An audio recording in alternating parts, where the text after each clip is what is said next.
Chapter 29. Catherine was too wretched to be fearful. The journey in itself had no terrors for her, and she began it without either dreading its length or feeling its solitariness. Leaning back in one corner of the carriage, in a violent burst of tears, she was conveyed some miles beyond the walls of the Abbey before she raised her head, and the highest point of ground within the park was almost closed from her view before she was capable of turning her eyes towards it. Unfortunately, the road she now traveled was the same which only 10 days ago she had so happily passed along in going to and from Woodston, and, for 14 miles, every bitter feeling was rendered more severe by the review of objects on which she had first looked under impressions so different. Every mile, as it brought her nearer Woodston, added to her sufferings, and when within the distance of 5 she passed the turning which led to it and thought of Henry so near yet so unconscious, her grief and agitation were excessive. The day which she had spent at that place had been one of the happiest of her life. It was there. It was on that day that the General had made use of such expressions with regard to Henry and herself, had so spoken and so looked as to give her the most positive conviction of his actually wishing their marriage. Yes, only 10 days ago had he elated her by his pointed regard, had he even confused her by his too significant reference, and now, what had she done, or what had she omitted to do, to merit such a change? The only offense against him of which she could accuse herself had been such as was scarcely possible to reach his knowledge. Henry and her own heart only were privy to the shocking suspicions which she had so idly entertained, and equally safe did she believe her secret with each. Designedly, at least, Henry could not have betrayed her. If, indeed, by any strange mischance his father should have gained intelligence of what she had dared to think and look for, of her causeless fancies and injurious examinations, she could not wonder at any degree of his indignation. If aware of her having viewed him as a murderer, she could not wonder at his even turning her from his house. But a justification so full of torture to herself, she trusted, would not be in his power. Anxious as were all her conjectures on this point, it was not, however, the one on which she dwelt most. There was a thought yet nearer, a more prevailing, more impetuous concern. How Henry would think and feel and look when he returned on the morrow to Northanger and heard of her being gone was a question of force and interest to rise over every other, to be never ceasing, alternately irritating and soothing. It sometimes suggested the dread of his calm acquiescence, and at others was answered by the sweetest confidence in his regret and resentment. To the General, of course, he would not dare to speak, but to Eleanor. What might he not say to Eleanor about her? In this unceasing recurrence of doubts and inquiries, on any one article of which her mind was incapable of more than momentary repose, the hours passed away, and her journey advanced much faster than she looked for.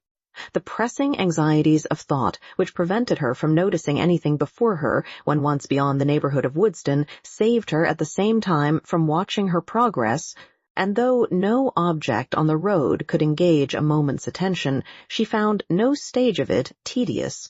From this she was preserved, too, by another cause, by feeling no eagerness for her journey's conclusion, for to return in such a manner to Fullerton was almost to destroy the pleasure of a meeting with those she loved best, even after an absence such as hers, an 11 weeks' absence.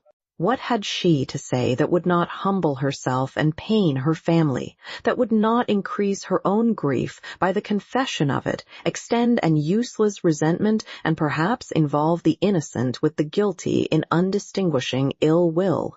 She could never do justice to Henry and Eleanor's merit. She felt it too strongly for expression, and, should a dislike be taken against them, should they be thought of unfavorably, on their father's account, it would cut her to the heart. With these feelings, she rather dreaded than sought for the first view of that well-known spire which would announce her within 20 miles of home.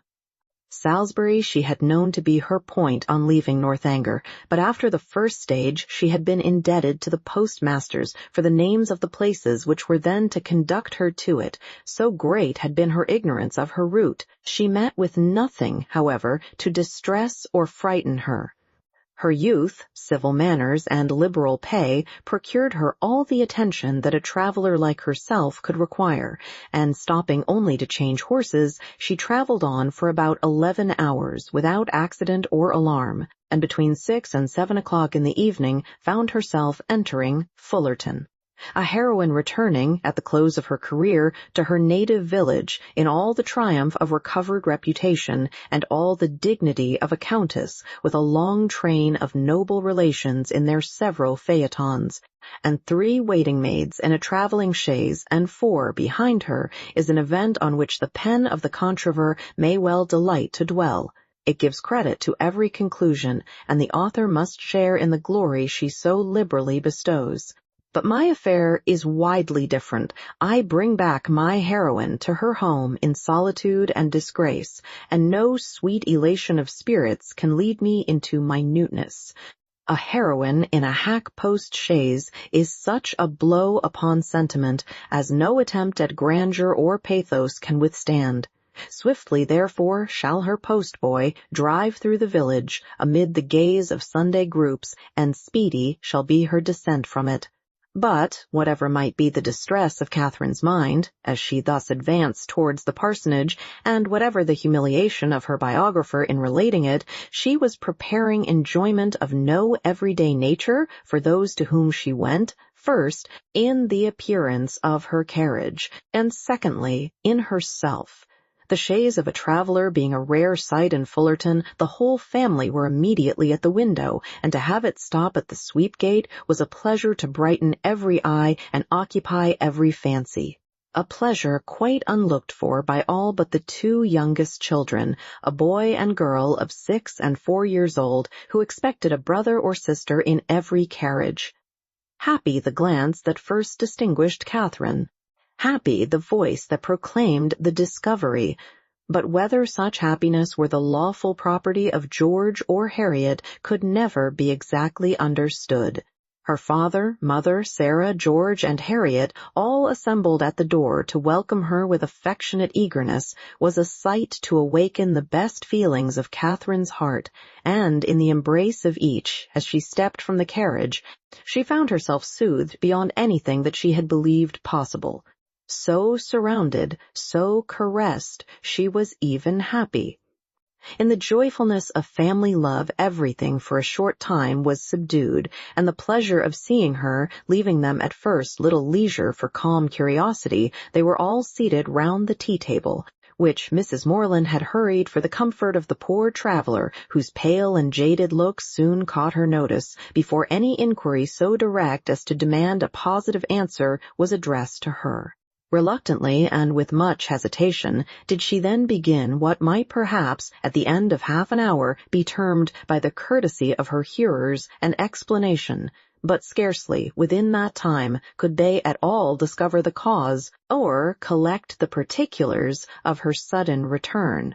They were far from being an irritable race, far from any quickness in catching, or bitterness in resenting, affronts, but here, when the whole was unfolded, was an insult not to be overlooked, nor, for the first half-hour, to be easily pardoned. Without suffering any romantic alarm, in the consideration of their daughter's long and lonely journey, Mr. and Mrs. Morland could not but feel that it might have been productive of much unpleasantness to her, that it was what they could never have voluntarily suffered, and that, in forcing her on such a measure, General Tilney had acted neither honorably nor feelingly, neither as a gentleman nor as a parent. Why he had done it, what could have provoked him to such a breach of hospitality, and so suddenly turned all his partial regard for their daughter into actual ill will, was a matter which they were at least as far from divining as Catherine herself. But it did not oppress them by any means so long, and, after a due course of useless conjecture, that it was a strange business, and that he must be a very strange man, grew enough for all their indignation and wonder.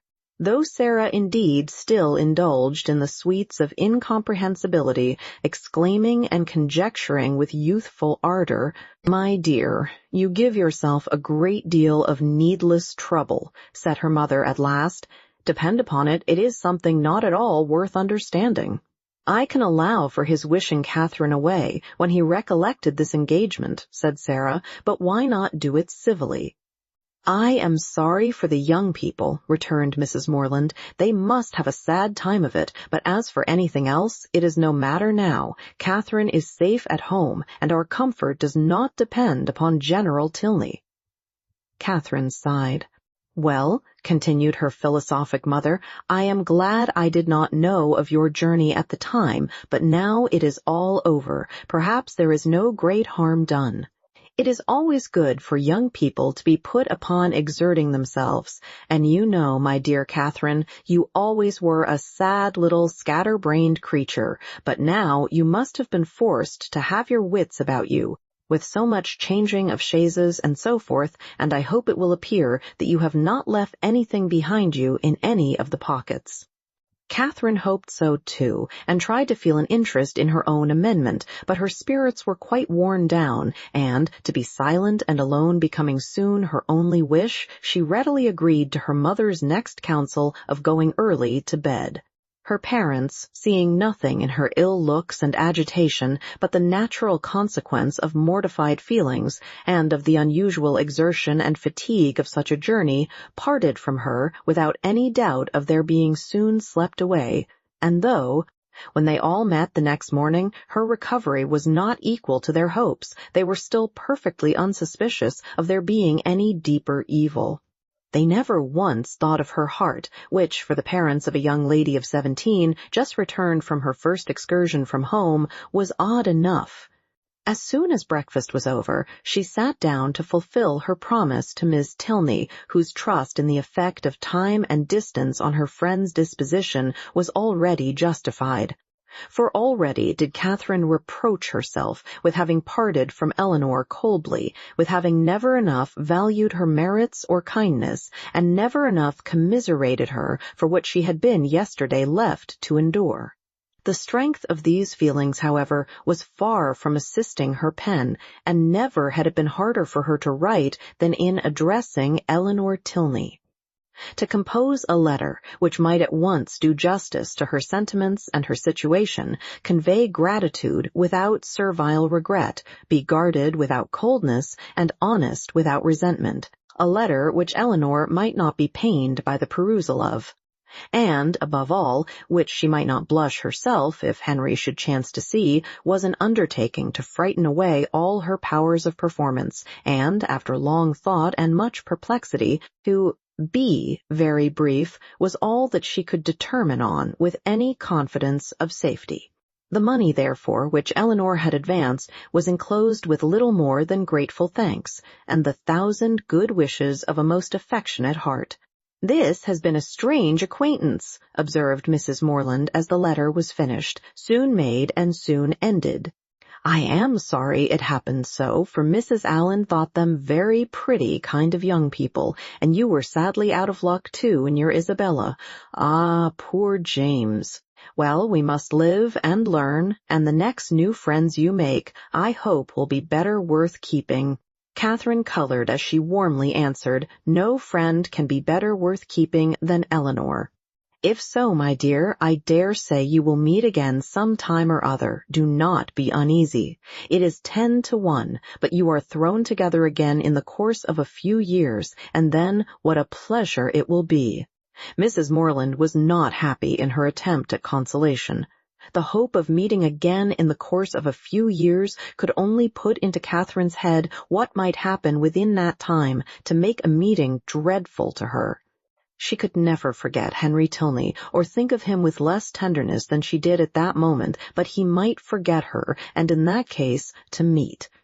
Her eyes filled with tears as she pictured her acquaintance so renewed, and her mother, perceiving her comfortable suggestions to have had no good effect, proposed as another expedient for restoring her spirits, that they should call on Mrs. Allen.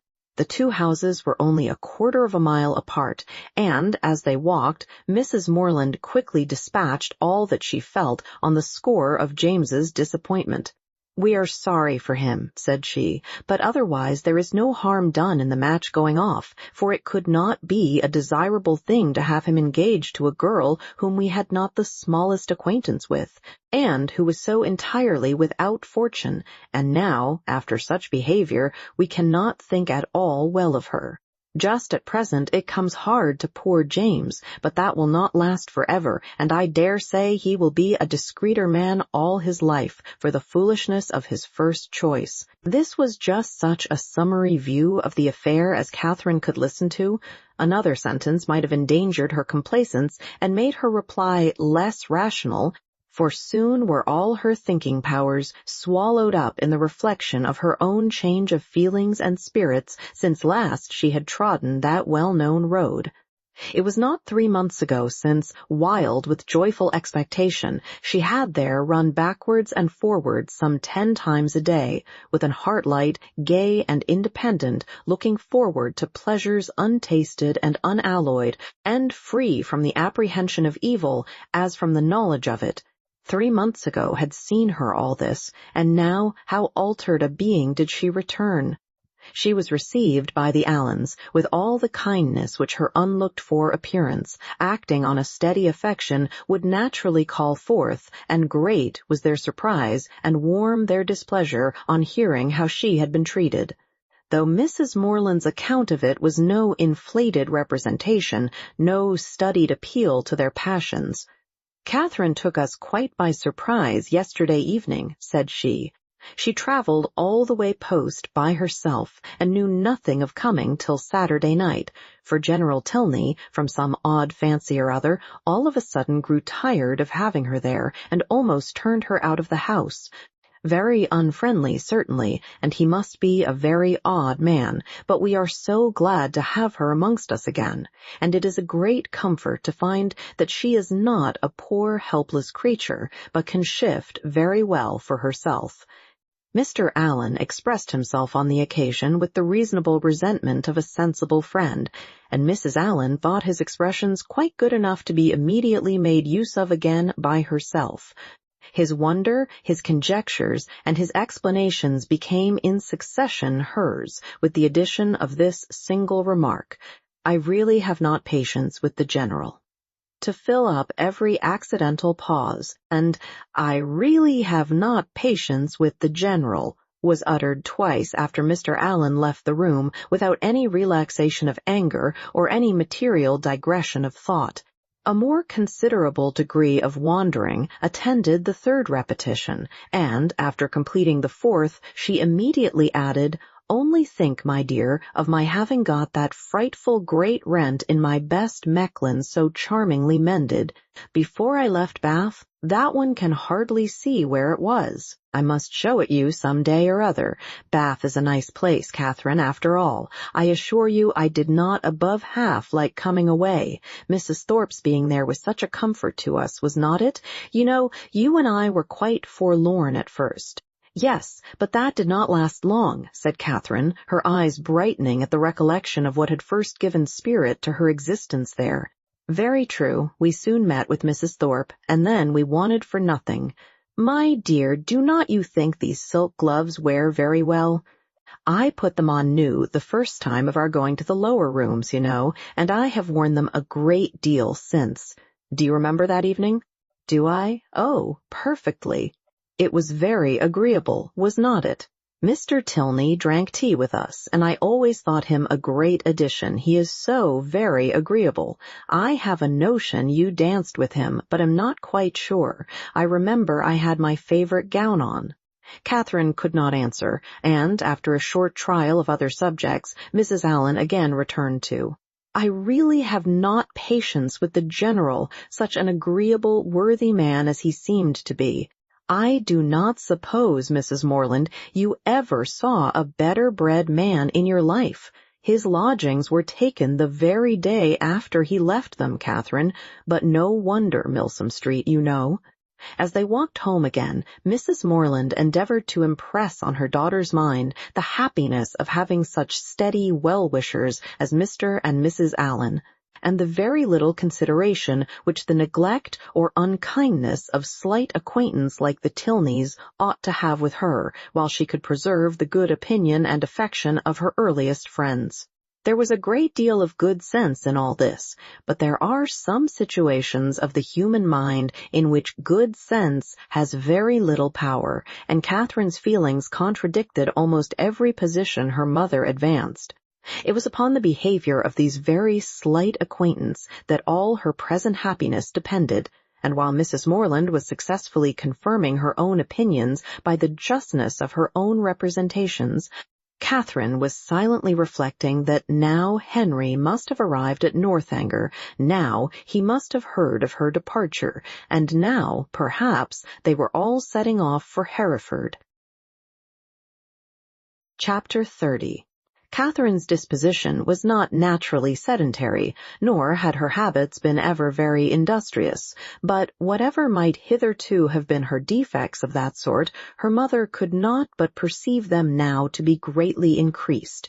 She could neither sit still nor employ herself for 10 minutes together, walking round the garden and orchard again and again, as if nothing but motion was voluntary. And it seemed as if she could even walk about the house rather than remain fixed for any time in the parlor. Her loss of spirits was a yet greater alteration. In her rambling and her idleness she might only be a caricature of herself, but in her silence and sadness she was the very reverse of all that she had been before. For 2 days Mrs. Morland allowed it to pass even without a hint, but when a third night's rest had neither restored her cheerfulness, improved her in useful activity, nor given her a greater inclination for needlework, she could no longer refrain from the gentle reproof of, "My dear Catherine, I am afraid you are growing quite a fine lady. I do not know when poor Richard's cravats would be done, if he had no friend but you.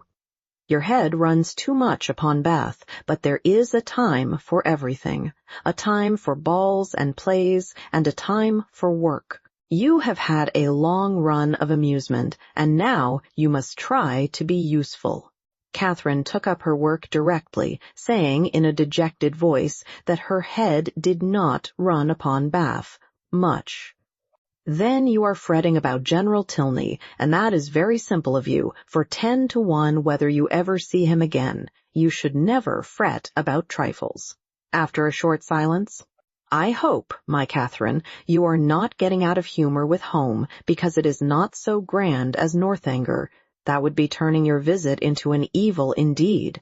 Wherever you are, you should always be contented, but especially at home, because there you must spend the most of your time. I did not quite like, at breakfast, to hear you talk so much about the French bread at Northanger. I am sure I do not care about the bread. It is all the same to me what I eat.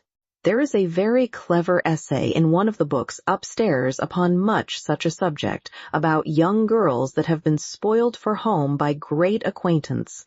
The Mirror, I think. I will look it out for you some day or other, because I am sure it will do you good." Catherine said no more, and, with an endeavor to do right, applied to her work, but, after a few minutes, sunk again, without knowing it herself, into languor and listlessness, moving herself in her chair from the irritation of weariness, much oftener than she moved her needle. Mrs. Morland watched the progress of this relapse, and seeing in her daughter's absent and dissatisfied look the full proof of that repining spirit to which she had now begun to attribute her want of cheerfulness, hastily left the room to fetch the book in question, anxious to lose no time in attacking so dreadful a malady. It was some time before she could find what she looked for, and other family matters occurring to detain her, a quarter of an hour had elapsed ere she returned downstairs with the volume from which so much was hoped. Her avocations above having shut out all noise but what she created herself, she knew not that a visitor had arrived within the last few minutes, till, on entering the room, the first object she beheld was a young man whom she had never seen before. With a look of much respect, he immediately rose, and being introduced to her by her conscious daughter as Mr. Henry Tilney, with the embarrassment of real sensibility, began to apologize for his appearance there, acknowledging that after what had passed he had little right to expect a welcome at Fullerton, and stating his impatience to be assured of Miss Moreland's having reached her home in safety as the cause of his intrusion. He did not address himself to an uncandid judge or a resentful heart. Far from comprehending him or his sister in their father's misconduct, Mrs. Moreland had been always kindly disposed towards each, and instantly, pleased by his appearance, received him with the simple professions of unaffected benevolence, thanking him for such an attention to her daughter, assuring him that the friends of her children were always welcome there, and entreating him to say not another word of the past. He was not ill-inclined to obey this request, for, though his heart was greatly relieved by such unlooked-for mildness, it was not just at that moment in his power to say anything to the purpose. Returning in silence to his seat, therefore, he remained for some minutes most civilly answering all Mrs. Moreland's common remarks about the weather and roads. Catherine, meanwhile, the anxious, agitated, happy, feverish Catherine, said not a word, but her glowing cheek and brightened eye made her mother trust that this good-natured visit would at least set her heart at ease for a time, and gladly, therefore, did she lay aside the first volume of the Mirror for a future hour. Desirous of Mr. Moreland's assistance, as well in giving encouragement as in finding conversation for her guest, whose embarrassment on his father's account she earnestly pitied, Mrs. Moreland had very early dispatched one of the children to summon him, but Mr. Moreland was from home, and, being thus without any support, at the end of a quarter of an hour she had nothing to say. After a couple of minutes' unbroken silence, Henry, turning to Catherine for the first time since her mother's entrance, asked her with sudden alacrity if Mr. and Mrs. Allen were now at Fullerton. And on developing, from amidst all her perplexity of words in reply, the meaning which one short syllable would have given, immediately expressed his intention of paying his respects to them, and, with a rising color, asked her if she would have the goodness to show him the way. "You may see the house from this window, sir," was information on Sarah's side, which produced only a bow of acknowledgment from the gentleman, and a silencing nod from her mother, for Mrs. Moreland, thinking it probable, as a secondary consideration in his wish of waiting on their worthy neighbors, that he might have some explanation to give of his father's behavior, which it must be more pleasant for him to communicate only to Catherine, would not on any account prevent her accompanying him. They began their walk, and Mrs. Moreland was not entirely mistaken in his object in wishing it. Some explanation on his father's account he had to give, but his first purpose was to explain himself, and before they reached Mr. Allen's grounds he had done it so well that Catherine did not think it could ever be repeated too often. She was assured of his affection, and that heart in return was solicited, which, perhaps, they pretty equally knew was already entirely his own, for, though Henry was now sincerely attached to her, though he felt and delighted in all the excellencies of her character and truly loved her society, I must confess that his affection originated in nothing better than gratitude, or, in other words, that a persuasion of her partiality for him had been the only cause of giving her a serious thought. It is a new circumstance in romance, I acknowledge, and dreadfully derogatory of an heroine's dignity, but if it be as new in common life, the credit of a wild imagination will at least be all my own. A very short visit to Mrs. Allen, in which Henry talked at random, without sense or connection, and Catherine, wrapped in the contemplation of her own unutterable happiness, scarcely opened her lips, dismissed them to the ecstasies of another tete-a-tete, and before it was suffered to close, she was enabled to judge how far he was sanctioned by parental authority in his present application. On his return from Woodston, 2 days before, he had been met near the Abbey by his impatient father, hastily informed in angry terms of Miss Moreland's departure, and ordered to think of her no more. Such was the permission upon which he had now offered her his hand. The affrighted Catherine, amidst all the terrors of expectation, as she listened to this account, could not but rejoice in the kind caution with which Henry had saved her from the necessity of a conscientious rejection, by engaging her faith before he mentioned the subject, and as he proceeded to give the particulars and explain the motives of his father's conduct, her feelings soon hardened into even a triumphant delight. The general had had nothing to accuse her of, nothing to lay to her charge, but her being the involuntary, unconscious object of a deception which his pride could not pardon, and which a better pride would have been ashamed to own.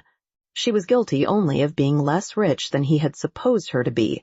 Under a mistaken persuasion of her possessions and claims, he had courted her acquaintance in Bath, solicited her company at Northanger, and designed her for his daughter-in-law.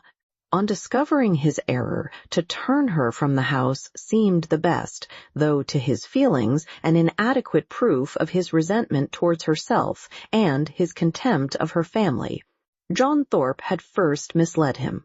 The general, perceiving his son one night at the theatre to be paying considerable attention to Miss Morland, had accidentally inquired of Thorpe if he knew more of her than her name. Thorpe, most happy to be on speaking terms with a man of General Tilney's importance, had been joyfully and proudly communicative, and being at that time not only in daily expectation of Morland's engaging Isabella, but likewise pretty well resolved upon marrying Catherine himself, his vanity induced him to represent the family as yet more wealthy than his vanity and avarice had made him believe them. With whomsoever he was, or was likely to be connected, his own consequence always required that theirs should be great, and as his intimacy with any acquaintance grew, so regularly grew their fortune.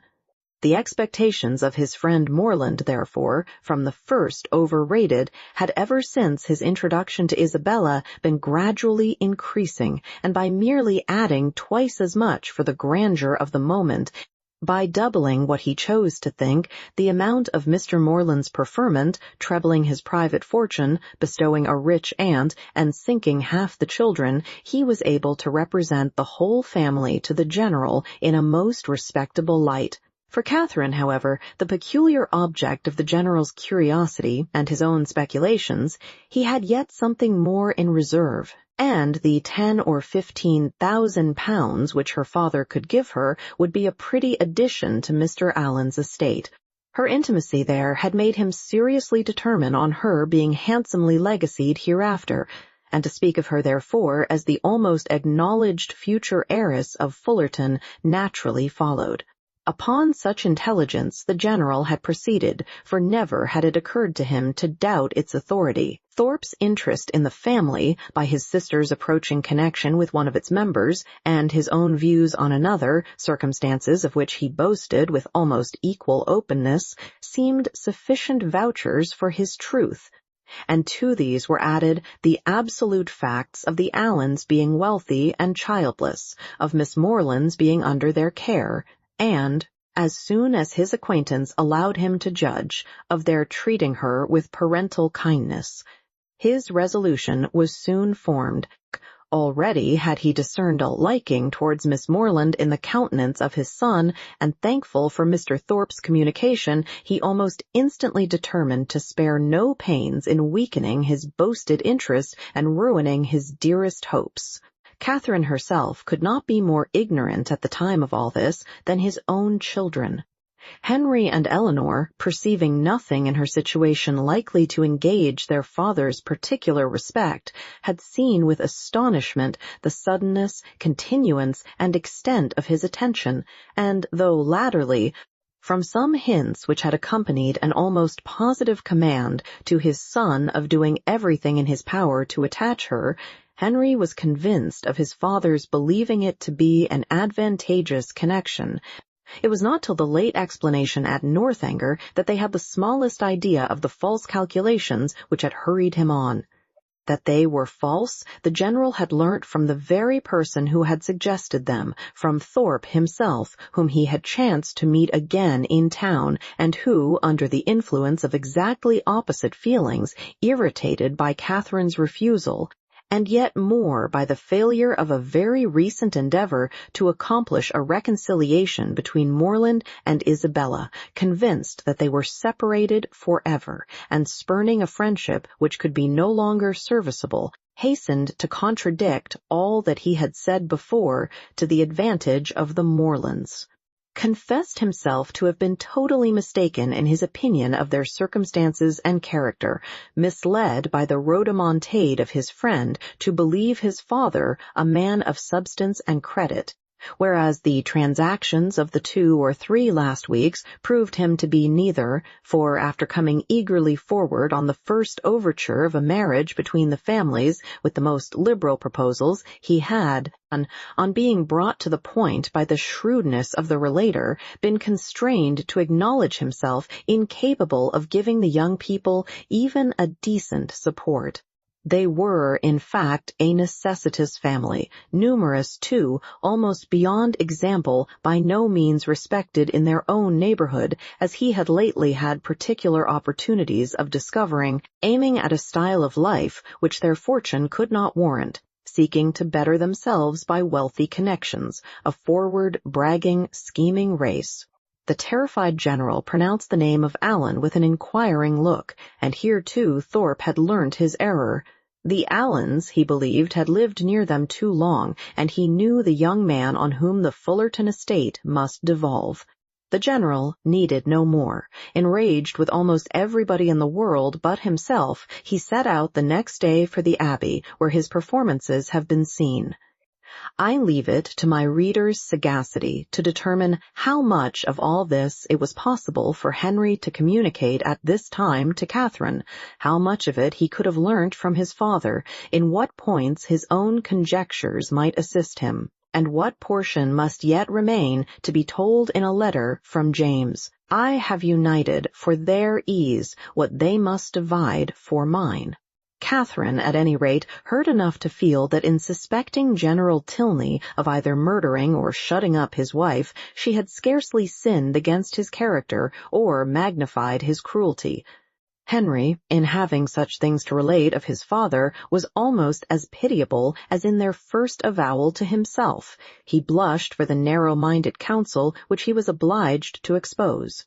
The conversation between them at Northanger had been of the most unfriendly kind. Henry's indignation on hearing how Catherine had been treated, on comprehending his father's views and being ordered to acquiesce in them, had been open and bold. The general, accustomed on every ordinary occasion to give the law in his family, prepared for no reluctance but of feeling, no opposing desire that should dare to clothe itself in words, could ill brook the opposition of his son. Steady as the sanction of reason and the dictate of conscience could make it, but, in such a cause, his anger, though it must shock, could not intimidate Henry, who was sustained in his purpose by a conviction of its justice.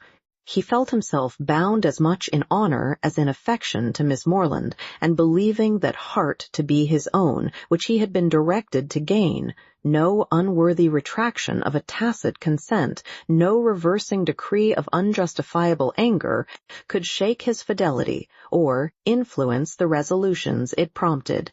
He steadily refused to accompany his father into Herefordshire, an engagement formed almost at the moment to promote the dismissal of Catherine, and as steadily declared his intention of offering her his hand.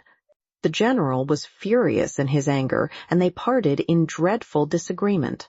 Henry, in an agitation of mind which many solitary hours were required to compose, had returned almost instantly to Woodston, and on the afternoon of the following day had begun his journey to Fullerton. Chapter 31. Mr. and Mrs. Morland's surprise on being applied to by Mr. Tilney for their consent to his marrying their daughter was, for a few minutes, considerable, it having never entered their heads to suspect an attachment on either side.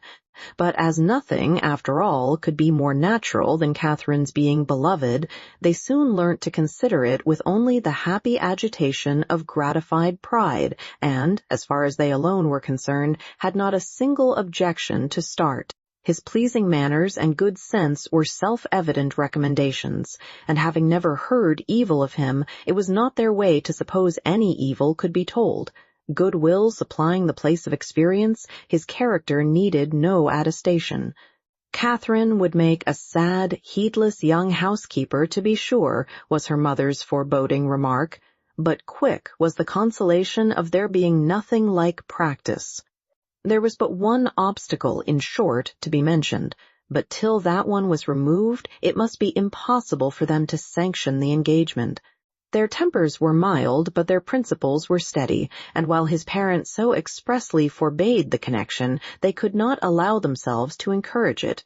That the general should come forward to solicit the alliance, or that he should even very heartily approve it, they were not refined enough to make any parading stipulation.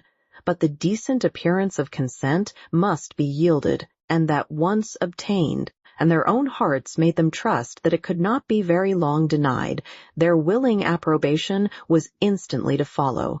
His consent was all that they wished for. They were no more inclined than entitled to demand his money. Of a very considerable fortune, his son was, by marriage settlements, eventually secure. His present income was an income of independence and comfort, and under every pecuniary view, it was a match beyond the claims of their daughter. The young people could not be surprised at a decision like this. They felt and they deplored, but they could not resent it. And they parted, endeavoring to hope that such a change in the general, as each believed almost impossible, might speedily take place, to unite them again in the fullness of privileged affection. Henry returned to what was now his only home, to watch over his young plantations and extend his improvements for her sake, to whose share in them he looked anxiously forward, and Catherine remained at Fullerton to cry. Whether the torments of absence were softened by a clandestine correspondence, let us not inquire. Mr. and Mrs. Morland never did. They had been too kind to exact any promise. And whenever Catherine received a letter, as at that time happened pretty often, they always looked another way. The anxiety, which in this state of their attachment must be the portion of Henry and Catherine, and of all who loved either, as to its final event, can hardly extend, I fear, to the bosom of my readers, who will see in the tell-tale compression of the pages before them that we are all hastening together to perfect felicity.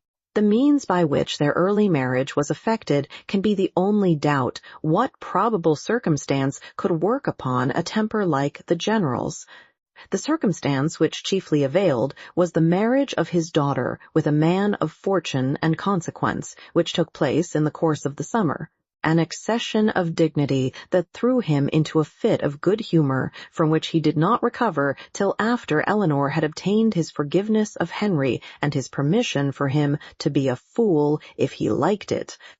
The marriage of Eleanor Tilney, her removal from all the evils of such a home as Northanger, had been made by Henry's banishment to the home of her choice and the man of her choice, is an event which I expect to give general satisfaction among all her acquaintance. My own joy on the occasion is very sincere. I know no one more entitled, by unpretending merit, or better prepared by habitual suffering, to receive and enjoy felicity. Her partiality for this gentleman was not of recent origin, and he had been long withheld only by inferiority of situation from addressing her. His unexpected accession to title and fortune had removed all his difficulties, and never had the general loved his daughter so well in all her hours of companionship, utility, and patient endurance as when he first hailed her, "Your ladyship." Her husband was really deserving of her. Independent of his peerage, his wealth, and his attachment, being to a precision the most charming young man in the world.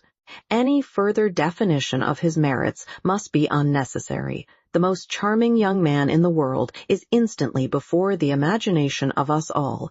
Concerning the one in question, therefore, I have only to add, aware that the rules of composition forbid the introduction of a character not connected with my fable, that this was the very gentleman whose negligent servant left behind him that collection of washing bills, resulting from a long visit at Northanger, by which my heroine was involved in one of her most alarming adventures.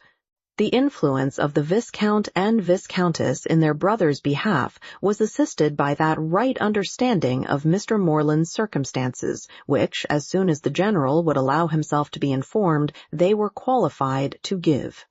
It taught him that he had been scarcely more misled by Thorpe's first boast of the family wealth than by his subsequent malicious overthrow of it, that in no sense of the word were they necessitous or poor, and that Catherine would have £3,000.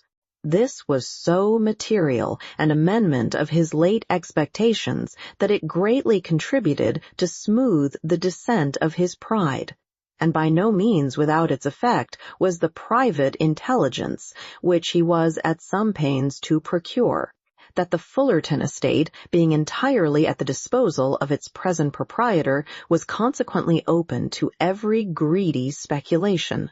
On the strength of this, the General, soon after Eleanor's marriage, permitted his son to return to Northanger, and thence made him the bearer of his consent, very courteously worded in a page full of empty professions to Mr. Morland.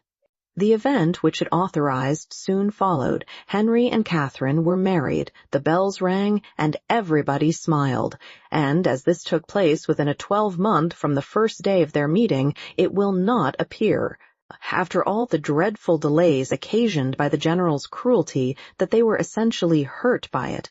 To begin perfect happiness at the respective ages of 26 and 18 is to do pretty well, and professing myself, moreover, convinced that the General's unjust interference, so far from being really injurious to their felicity, was perhaps rather conducive to it, by improving their knowledge of each other, and adding strength to their attachment, I leave it to be settled, by whomsoever it may concern, whether the tendency of this work be altogether to recommend parental tyranny or reward filial disobedience,